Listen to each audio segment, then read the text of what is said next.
Meet Melody. Melody has just begun 5th grade. Her parents chose her name well because Melody loves to sing. She doesn't love school very much, though. Melody has decided that she isn't very smart, and every new school day acts as further proof. This is Melody's state testing history in language arts. She doesn't have any severe reading disabilities. The teacher loves her. She's a good kid and a hard worker.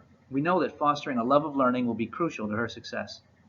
Something has to change for Melody, and it has to change now. EVAAS is a powerful tool that can be used to put each student on a trajectory toward success by setting goals to maximize student growth each new school year. More importantly, if used properly, it can have a profound effect on our students' self-efficacy and foster a love of learning.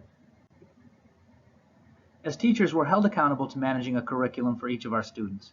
But what exactly does curriculum really mean? The term often refers specifically to a view of the student's experiences in terms of the educator's or school's instructional goals. The word curriculum began as a Latin word, which means a race or the course of a race. The ancient Greeks equated curriculum to a race because of the goals or finish lines that were established before the race began. It didn't in any way refer to a certain pace. This is the full extent of the 5th grade English Language Arts institutionalized curriculum. There are 44 Common Core standards, including language, writing, speaking and listening, and foundational skills of reading. These standards represent a vast array of knowledge, skills, and understandings that a 5th grade student may encounter in his or her classroom. This can be incredibly overwhelming to a teacher who only has 180 days with his or her 28 kids. These 12 standards represent the tested curriculum.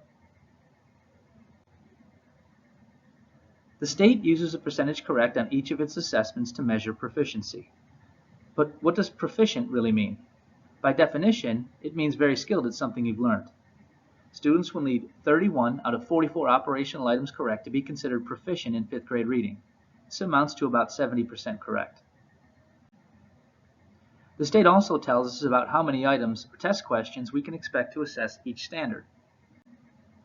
If a student needs 31 items correct to be considered proficient in 5th grade reading, it's possible that one student is very skilled at a certain set of standards, while another student is very skilled at another, and both would be considered proficient. If our aim is for every student to be proficient by the end of the school year, we have an opportunity to be very deliberate about which skills we want which students to have mastered, because the majority of students will not be expected to get every question on the assessment correct. In fact, assessment writers incorporate something called stretch into their standardized tests. This means that the test is constructed in a way that will allow for very few students to get all of the answers correct, and at the same time allow for very few students to get none of the answers correct. They do this so that there will be a wide variance in the state percentiles that kids will place into. In terms of state percentile, a student will have to fall into the 48th percentile to be considered proficient in 5th grade reading.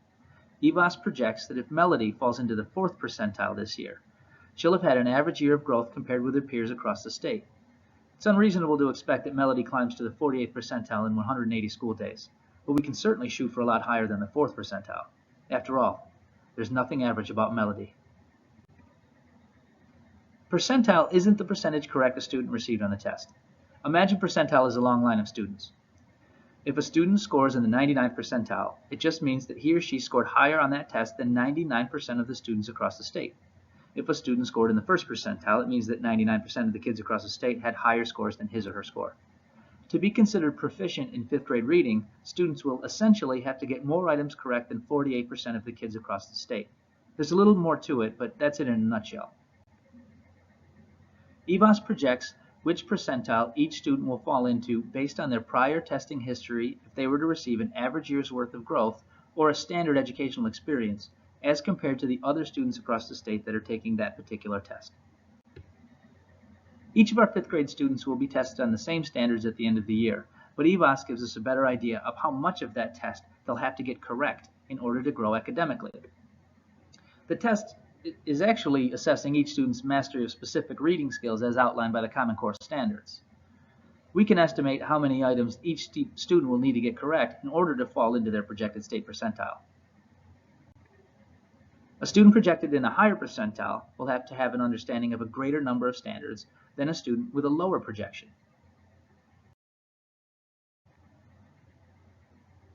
It's likely that the student projected in the higher percentile comes into the school year with a mastery of a greater number of grade level reading skills. Upon assessing students early in the year, we determine which skills each student enters the grade level with, and then set goals for the mastery of new reading skills to each individual student appropriately. But how does this help us with our thinking about Melody? Melody is projected to score in the 4th percentile. As a grade level, we decided on which skills were most important or foundational for our students.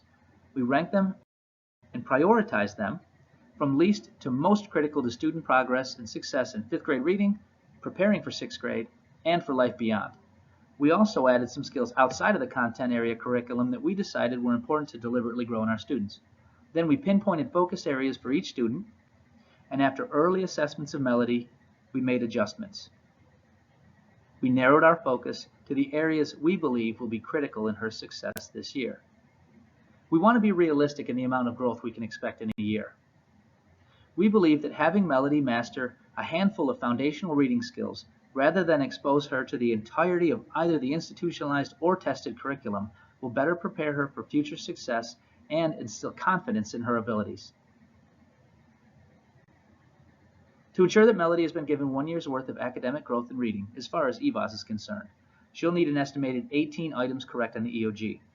If we spend the year ensuring that Melody has mastered the reading skills that are most foundational to her personal reading progression, she'll know exactly which items belong to her and can be confident on test day. We will have to be careful, though, to ready her at the cognitive complexity at which each of these skills will be assessed. If we put Melody on a deliberate trajectory for success beginning now, her chances of success in high school will be greatly improved. Test scores will never show us the whole picture. In fact, they give us a pretty small window into what a student understands and can do, and how they feel about coming to school every day, and their confidence in themselves as learners. Test validity lies in the quality of inferences we're able to make in analyzing the data. We can certainly make some fairly solid inferences in a student that increases their state percentile every year. Regardless of how we try to relieve some of the stress our kids feel over this test, external forces will play a part in making the test a really big deal. To best help our kids feel that they're most comfortable, confident, and motivated on test day, we can individualize each student's testing experience. EVAAS helps us to set individualized curricular goals for each student that aren't too overwhelming or under-challenging. Maximum growth for individual learners will be achieved by selecting the proper skill goals for each student. If we put too much weight on the bar or too little, we won't be satisfied with the results. No matter the academic goals set for each individual, rigor should remain high and be equal for all students.